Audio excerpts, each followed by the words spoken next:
पुढील कार्यक्रम प्रसारित करणारे आहेत जॉयस्मेर मिनिस्ट्रीचे मित्र आणि भागीदार.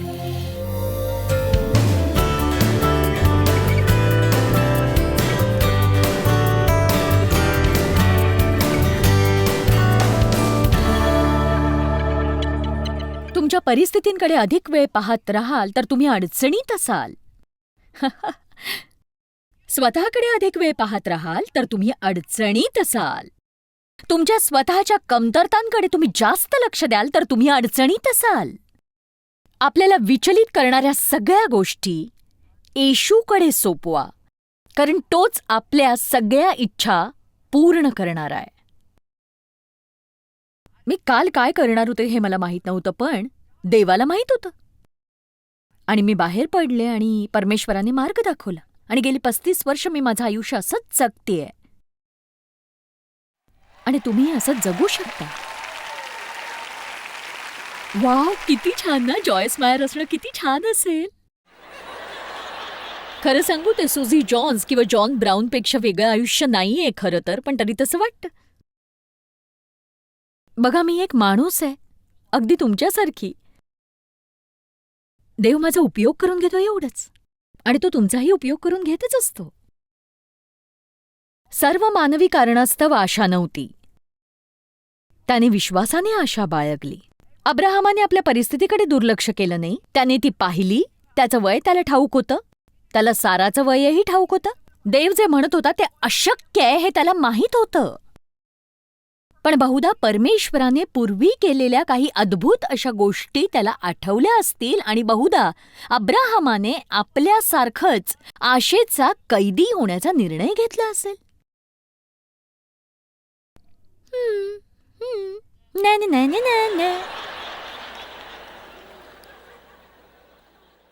आज मी आशेच्या बाबतीत हास्यास्पद ठरले तरी हरकत नाही. आशा बाळगण्यात काही अर्थ नसेल तरी मला परवा नाही. मी आशा ठेवणार, मी विश्वास ठेवणार, मी भरोसा ठेवणार. परमेश्वराच्या वचनाच्या आधारे मी बाहेर पाऊल ठेवणार. तुमच्या क्षमता काय त्याची कल्पना तुम्हाला नाही, आणि माझं जर तुम्ही ऐकलं नाही तर तुमच्यापैकी काहींना कधीच कळणार नाही. म्हणून म्हणा, मी बाहेर पडून शोध घेणार. पण मग माझ्याकडून चूक झाली तर त्याने काही जगाचा अंत होत नाही. मला देव सापडला नाही तर तो तुम्हाला शोधेल.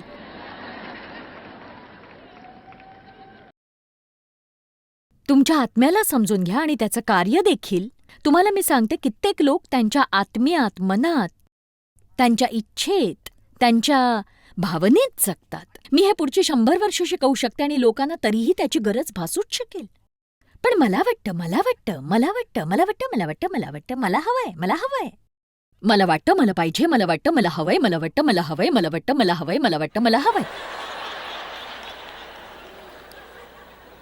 तुम्ही सतत लोकांचं ऐकता, त्यांना काय वाटतं आणि ते तुम्हाला सांगत राहतात. पण मला वाटतं, मला काय वाटतं, मला काय वाटतं, मला वाटतं. पण मला हवंय, मला हवंय देवा, मला हवंय, मला हवंय देवा, मला हवंय देवा, असं काय करतोस? आणि त्याची अशी इच्छा आहे की आपण म्हणावं, देवा तुझ्या इच्छेप्रमाणे हो. आता बघा, मला उद्धट व्हायचं नाहीये किंवा असभ्य पण नाही किंवा कोणाच्या भावनाही दुखवायच्या नाहीयेत. पण एक सांगू, आपल्याला काय वाटतं याने फरक पडत नाही. मग खरोखर त्याने काहीही फरक पडत नाही. आपल्या वाटण्याने फरक पडत नाही तर परमेश्वराचं वचन काय म्हणतं याने पडतो. काही गोष्टींचा अतिविचार न करणं शिका. आपण गोष्टींचा फार विचार करतो. स्वतःला हे विचारणं थांबवा, कसं वाटतंय, काय वाटतंय, काय हवंय. थोडं आणखी खोलवर जगायला शिका. खोल जाऊन म्हणा, देवा मला काय वाटतं, माझे काय विचार आहेत, मला काय पाहिजे याने फरक पडत नाही, मला नक्कीच नाही. आणि तुमच्या आयुष्यात परमेश्वराला या गोष्टींची पर्वा नाही. पण वधस्तंभावर जात असण्याच्या तयारीत असताना येशूने परमेश्वराला त्याला काय वाटतं हे सांगितलं असतं तर काय झालं असतं, सांगा मला तुम्ही.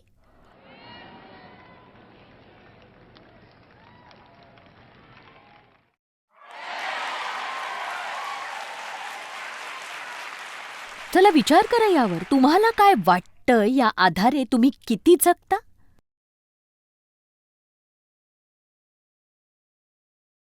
आणि नुसतं तेवढंच नाही, तुम्ही तुमच्या मित्रमैत्रिणींनाही विचारता त्यांना काय वाटतं. आणि खरंच आश्चर्यकारक आहे. प्रामाणिकपणे सांगा की आपण आपल्या भावनेनुसार किती जगतो, सांगा. असं नाही की आपल्याला काय वाटतं त्याचं आपण काही करू शकत नाही, पण ते वाटणं जर आपल्या आणि देवाच्या आड येत असेल तर भावनांनी मार्ग मोकळा करायला हवा. पहिलं थेसलोनिकरास अध्याय 5 वचन 8 म्हणतं की आपण आशेचं शिरस्त्राण धारण करायला हवं.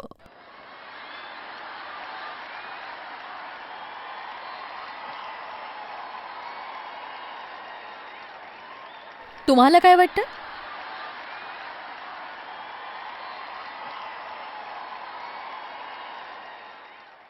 पहिले थेसलोनिकरांचा अध्याय 5 वचन 8 पाहू. मी माझे केस असे कोणाला विस्कटू देत नाही. विचार करा तुम्ही.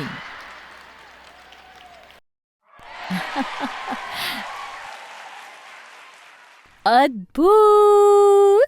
परंतु जे आपण दिवसाचे आहोत ते आपण सावध असावे. विश्वास व प्रीती हे उरस्त्राण व तारणाची आशा हे शिरस्त्राण घालावे. आशेचं शिरस्त्राण. तुमच्यापैकी काहींनी चुकीची टोपी घातलीय. निराशाजनक हेल्मेट तुमच्या डोक्यावर आहे.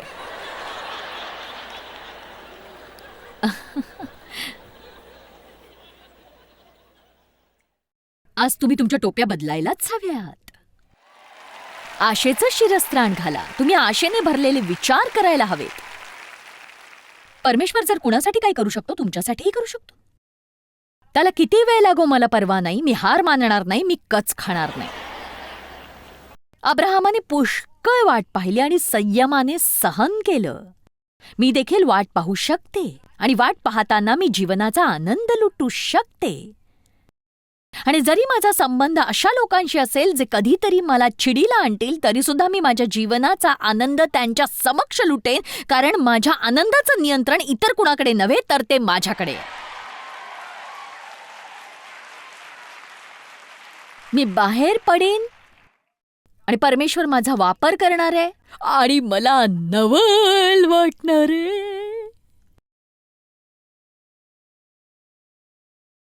रोमकरास अध्याय 8 वचन 5 ते 7.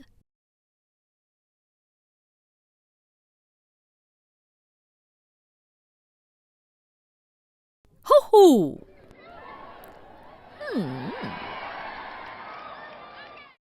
कारण जे देह स्वभावाचे आहेत ते दैहिक गोष्टींकडे चित्त लावतात आणि जे आध्यात्मिक मार्गानुसारी आहेत ते आध्यात्मिक गोष्टींकडे चित्त लावतात. तुम्ही जर चॉकलेट केकचाच विचार करत राहाल तर तुम्ही तो आणालच. जिथे मन जातं तिथे माणूस जातो. तुम्ही जर अशा व्यक्तीचा विचार करत बसाल जिने तुम्हाला दुखावलं आणि जर ती व्यक्ती तुम्हाला दिसली, शक्यता खूप कमी आहे की तुम्ही प्रेमाने वागाल त्या व्यक्तीशी. तुमच्या विचारांकडे लक्ष द्या. मी म्हटलं तुमच्या विचारांकडे लक्ष द्या. सकाळी उठल्यावर तुम्ही काय विचार करता त्याच्याकडे लक्ष द्या. अंघोळ करताना तुम्ही काय विचार करता त्याच्याकडे लक्ष द्या. कामाला जाताना तुम्ही काय विचार करता त्याच्याकडे लक्ष द्या.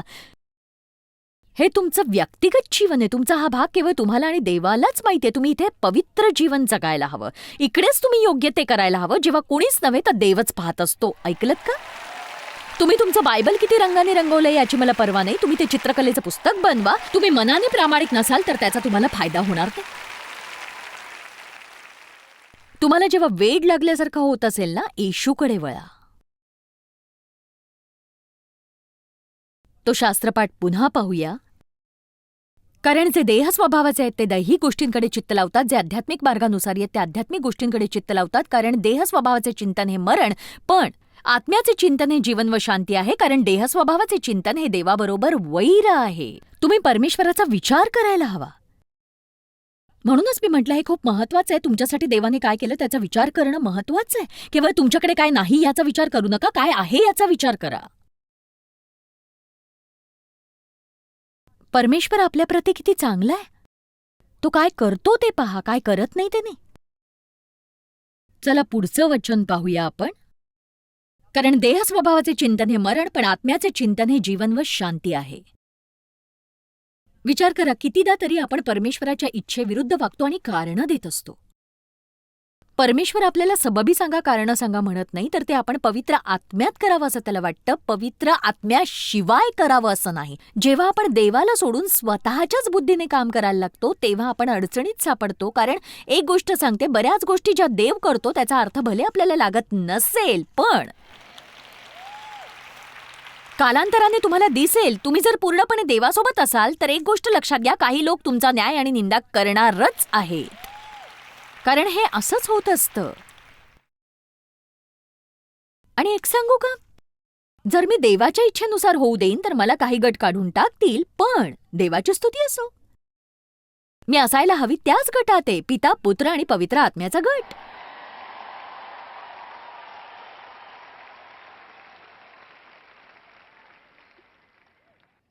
मी तुम्हाला इतकंही म्हणीन की देवाच्या इच्छेनुसार तुम्ही ज्या गोष्टी करायला हव्या आहेत त्याचा अर्थ तुमच्या मनाला समजणार नाही बहुधा, पण तुम्ही जर खोलवर विचार केलात, तुमचं डोकं जरा बाजूला ठेवलं, तुमचं डोकं जरा बाजूला ठेवा, स्वतःच्या बुद्धीने जगणं बंद करा, तुम्हाला स्वतःला काय वाटतं हे अतिविचारणं बंद करा आणि देवाला काय वाटतं याचा शोध घ्यायला लागा. गोष्टीवर देवाचं मन ठेवा, स्वतःचं नाही. सतत कसं वाटतं यानुसार जगणं बंद करा. मला वाटतं, मला वाटतं, मला वाटतं, मला नाही वाटत, मला वाटतं, मला नाही वाटत, मला वाटतं.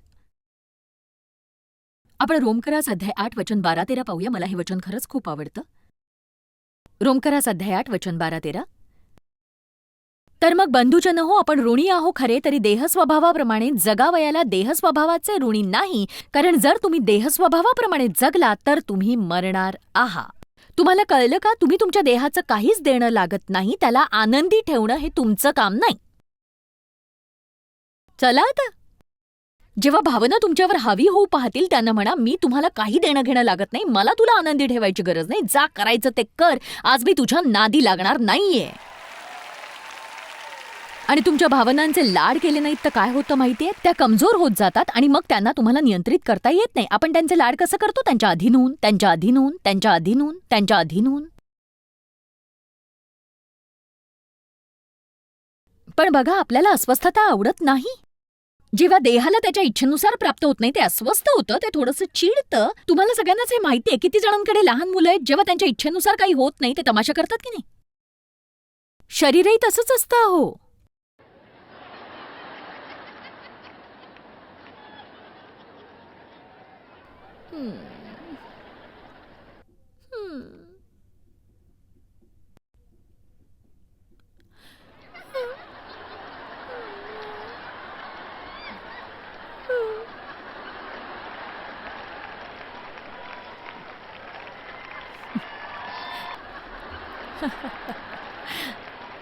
तुम्हाला कल्पना आहे मी असं करण्यात किती दिवस घालवले खरंच.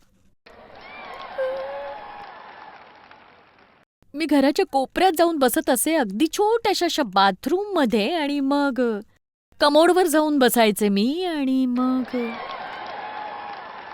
तुम्हाला जर स्वतःबद्दल वाईट वाटून घ्यायचं असेल ना, तर कमोडसारखी दुसरी जागा नाही, खरंच सांगते तुम्हाला मी. घरातली सगळ्यात दयनीय अशी जागा. मी दयनीय व्हायचे म्हणजे अगदी पूर्णपणे दयनीय.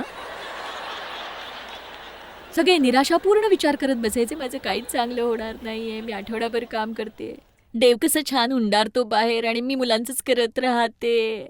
मग तो घरी येऊन फुटबॉल पाहत बसतो, मग तो पुन्हा जातो गोल्फ खेळतो, मी आपली करतेय घरात झाड लोट स्वयंपाक, बिलं भरतीये, हिशोब करते, रांदा वाडा उष्टी काढा, यातून सुटकाच नाही.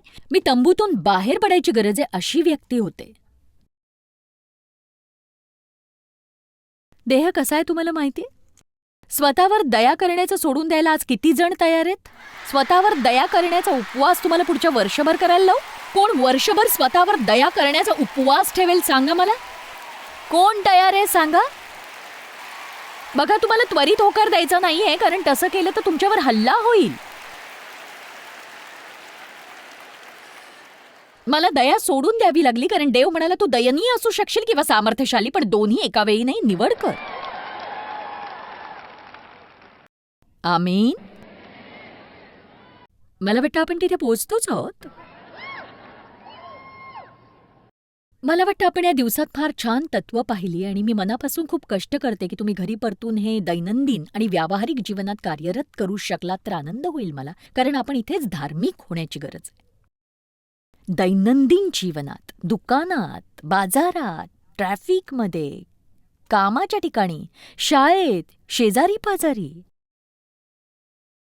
सगळेजण चर्चमध्ये फक्त असे वागतात. देवाची स्तुती असो सिस्टर, परमेश्वराचा गौरव असो. हालेलुया. हो हो, धन्यवाद येशू. आता ऐका, वास्तवात जीवन हे आव्हानात्मक असू शकतं, कठीण असू शकतं, अनपेक्षित गोष्टी घडू शकतात. अशा अधार्मिक जगात धार्मिक राहणं हे आव्हानात्मक असतं. कधी कधी एकट्याने देवावर विश्वास ठेवण्याचा प्रयत्न करणं हे कठीण असतं, आव्हानात्मक असतं. संयम बाळगणं, प्रेमळ, दयाळू, नम्र, सौम्य, दीन, दयाळू राहणं, विशेषतः जेव्हा लोक तुमच्याशी नीट वागत नसतात. हो,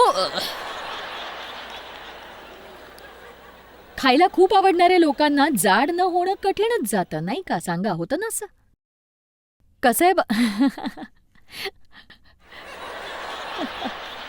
भौतिक गोष्टींचं वेड असलेल्या समाजात कर्जमुक्त राहणं हे आव्हानात्मकच असू शकतं.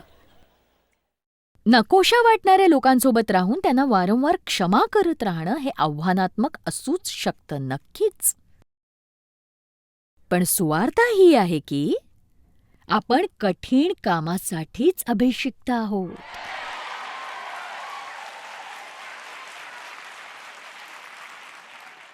तुम्ही करू शकता. घरी परत जा आणि स्थिर राहा. घरी परत जा आणि आनंदी राहा जसे तुम्ही आत्ता आहात. तुमचा माझ्यावर विश्वास नाही बसत? पाहिलं? तुम्ही असे पाहताय की अगदी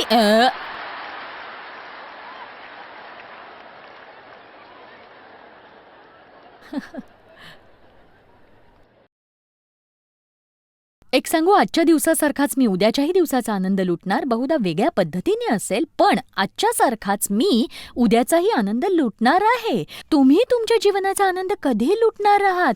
केवळ अधनमधनं काही चांगलं घडलं कीच नको, तर सतत रोज. चला आता.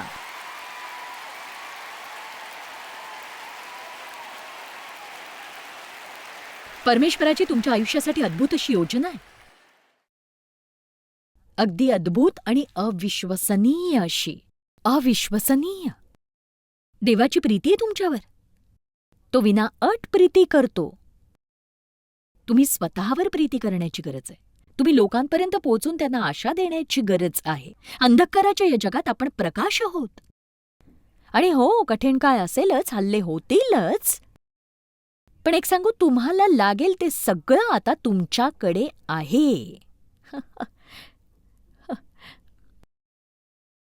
ठीक आहे देवा, मला आता बाहेर पडून ताजंतवानं व्हायचंच आहे. तुमच्या तंबूच्या बाहेर पडा आणि ताजंतवानं व्हा. प्रभूची स्तुती असो. तुमच्या आशेचं शिरस्त्राण घालून ठेवा. काहीही झालं तरी. मला हेल्मेट चांगलं दिसत नाही, हेच खरं. देव म्हणतो तू ते मागे सरकवायला हवं, म्हणजे तुझ्या बटा दिसतील. मी म्हटलं नाही, ते वाईटच दिसायला हवंय. तू आपल्या लंगराला धरून राहा.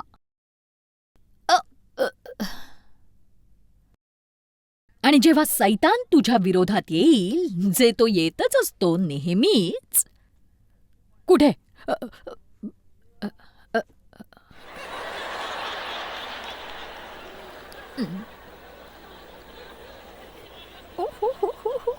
मला माहितीये काय करायचंय. मला माहितीये कुठे जायचंय. हा हा हा हा.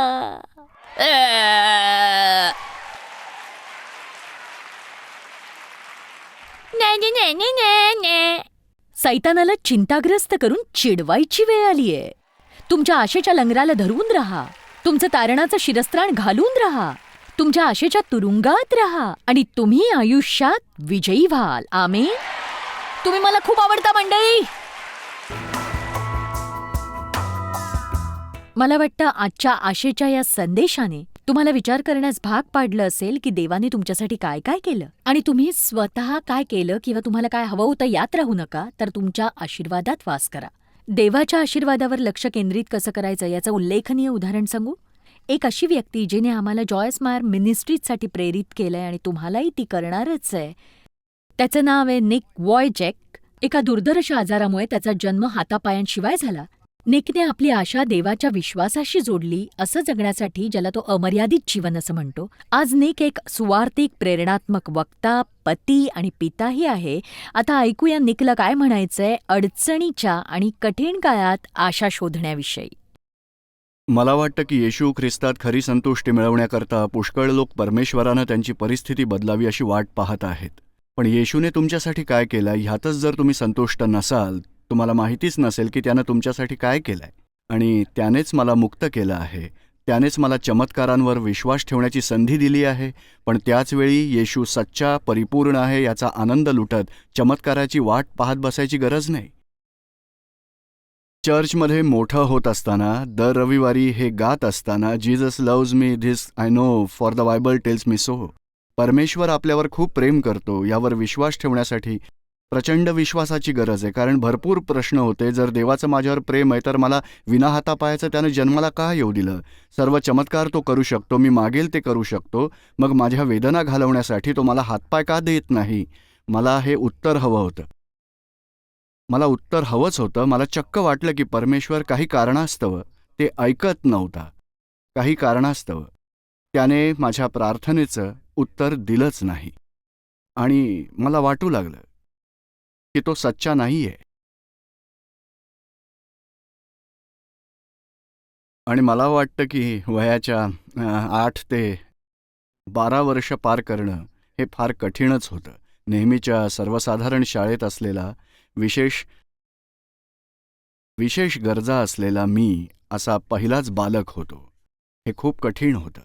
हातपाय नसलेला, व्हीलचेअरवर असल्यामुळे मला नको ते लक्ष मिळायचं, निराश वाटायचं, मला एकटं वाटायचं, खूपच एकटं. आणि वयाच्या 10व्या वर्षी मी आमच्या बाथटबच्या 6 इंची पाण्यात आत्महत्या करायचा प्रयत्न केला होता. दिवसभर टिंगल उडवून चिडवला गेल्यामुळं मला जगावंसंच वाटत नव्हतं. परमेश्वराच्या कृपेनं तिसऱ्यांदा जेव्हा मी बाथटबवरून घसरलो, तेव्हा मला माझे आईबाबा माझ्या कबरेकडे रडताना दिसले. मी मागं सोडणाऱ्या वेदना मला दिसल्या आणि मी जगायचं ठरवलं. पण मला नैराश्यातून पार जावं लागलं, कारण कोणीच माझ्या हृदयाला बरं करू शकत नव्हतं. पैसा नाही किंवा अनेक मित्र नाहीत, शिक्षण नाही, वस्तू नाही, दैनंदिन जीवनात लागणाऱ्या कुठल्याही प्रकारच्या. शेवटी वयाच्या 15व्या वर्षी देवानं माझ्या प्रार्थनेचं उत्तर दिलं. हे मी योहानाचा 9वा अध्याय वाचल्यावर झालं होतं. एक मनुष्य जन्मतःच अंध होता, कोणीच स्पष्टीकरण देऊ न शकत असल्याच्या व्याधीमुळं. आणि हे मला परिचयाचं वाटलं. लोकांनी येशूला विचारलं, हा मनुष्य जन्मतःच अंध का आहे. येशूने म्हटलं, त्याच्या ठायी देवाचं कार्य प्रकट व्हावं म्हणून हा असा जन्मलाय. आणि माझा विश्वास ठाम झाला. वचन ऐकल्यामुळे विश्वास उत्पन्न होतो, हे एक वरदान आहे. हे तुम्ही आत अवतीर्ण करण्यासारखं नाही, हे देवाकडून असलेलं वरदान आहे, जे त्याचं वचन ऐकल्यामुळे प्राप्त होत असतं. आणि त्याने माझं जीवन बदललं, पूर्णतः बदललं. त्यानं माझ्या हृदयाला स्पर्श केलेलं, आणि आता मी त्याच्या हातचं एक साधन आहे. त्याच्या लोकांना हे सांगण्यास एक चमत्कार म्हणून की त्याचं सामर्थ्य माझ्या अशक्तपणात कसं सामर्थ्यशाली ठरलं. एक चमत्कार प्राप्त झालेल्या व्यक्तीच्या स्मितचेहऱ्यापेक्षा या विना हातापायाच्या व्यक्तीच्या स्मितचेहऱ्याचं सामर्थ्य मोठं आहे. पण ज्यांना अजून चमत्कार प्राप्त झाला नाही अशा लोकांचं काय. हे पाहत असताना ज्यांना वाटत असेल की देवाचा तुमच्यासाठी काहीच उद्देश नाही, देव माझ्यासोबत काय करू शकतो, तर मग तेव्हा तुम्ही माझ्याकडे पहा. जर परमेश्वर एका विना हातापायाच्या व्यक्तीला त्याचे हातपाय बनवू शकतो, तर हा कार्यक्रम पाहणारी अशी एकही व्यक्ती नाही ज्यांच्या तुकड्यांचा वापर परमेश्वर करू शकत नाही. आता मी रोमकरासपत्र 8:28 सांगू इच्छितो, ज्यात म्हटलंय, देवावर प्रीती करणाऱ्या सर्व काही त्यांच्या कल्याणार्थ सहकारी असे. तुम्हाला माहिती आहे, आयुष्याचं सर्वात मोठं ओझं माझी परिस्थिती असायची. माझ्या आयुष्याचं सर्वात मोठं ओझं होतं, मला देवाच्या दृष्टीनं माझं जीवन पाहता येत नव्हतं. जाणून तो जाणतो तुमच्यासोबत असणार आहे, त्यातून तुम्हाला पार नेणार आहे. सर्व गोष्टी कल्याणार्थ ठरतात. तुमच्या जीवनाचा सर्वात वाईट भाग देखील परमेश्वर हा इतका मोठा आहे, इतका महान, इतका कृपाळू आहे की तो त्यातून काही ना काही कल्याणार्थच करणार आहे, तो घडवणार आहे. हे कायम तुम्ही लक्षात ठेवा, असं मला तुम्हाला सांगायचं आहे. यातून नक्कीच काहीतरी चांगलं घडणार आहे. जर माझा जन्म विना हातापायाचा झाला होता आणि देवानं माझ्या एका आत्म्याकरता चमत्कारिकपणे मला हातपाय दिले नसते तर मग काय झालं असतं?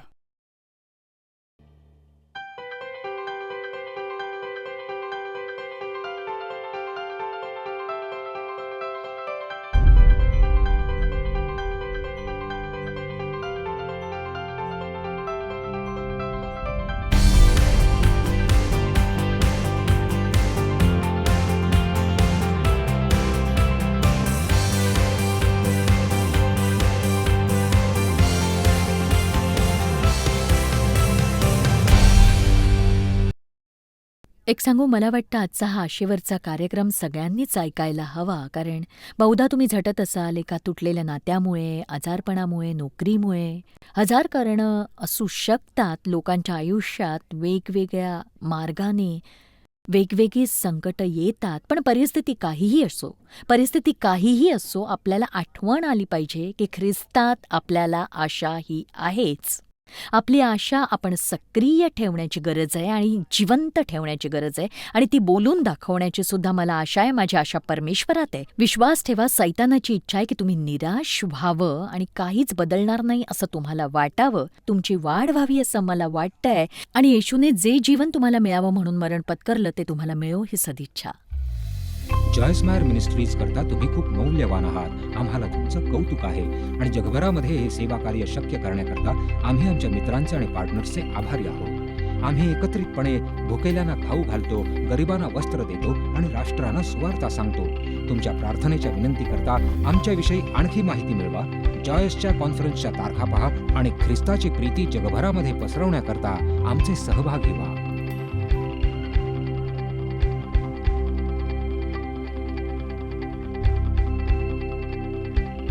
याचा सर्व खर्च जॉयस्मॅर मिनिस्ट्रीचे मित्र आणि भागीदार करत आहेत.